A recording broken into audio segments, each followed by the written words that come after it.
বেকারত্ব একটা জীবনে যে কত বড় অভিশাপ এটা ছেলেদের চেয়ে ভালো কেউ বুঝবে না। বর্তমান সমাজ রাস্তার পাগলকেও অ্যাকসেপ্ট করে, মানসিক প্রতিবন্ধীকেও অ্যাকসেপ্ট করে, কিন্তু বেকার ছেলেকে কেউ অ্যাকসেপ্ট করে না।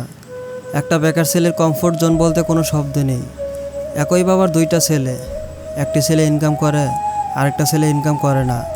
যে ইনকাম করে তার হাজার অন্যায় থাকার পরেও ফ্যামিলিতে তার কোনো দোষ নেই। আরেকটা ছেলে ইনকাম করে না, সে যদি 10 মিনিট লেট করে ঘুম থেকে ওঠে এটা ফ্যামিলির জন্য সমস্যা। সে যদি চুল একটু বড় করে কাটে এটাও সমস্যা। সে যদি তার নিজের বন্ধুবান্ধবের সাথে একটু মিশে এতেও সকলের জন্য সমস্যা।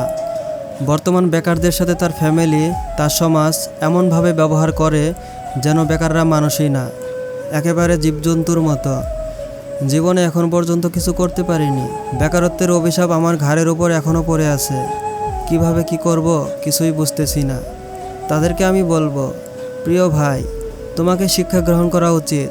একটা মাকড়সা থেকে যখন সে তার জাল বোনে, জাল বুনতে গিয়ে শতবার নিচে পড়ে যায়, শতবার তার জাল ছিঁড়ে যায়, কিন্তু একটা মাকড়সা সে হার মানে না।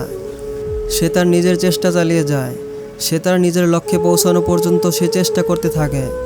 এ কারণে যারা জীবনে এখন পর্যন্ত কিছু করতে পারে নাই, বারবার চেষ্টা করার পরও যারা ব্যর্থ, তাদেরকে বলবো, প্রিয় ভাই, নিজের লক্ষ্যে পৌঁছানো পর্যন্ত নিজের পুরোটা দিয়ে চেষ্টা করতে থাকেন।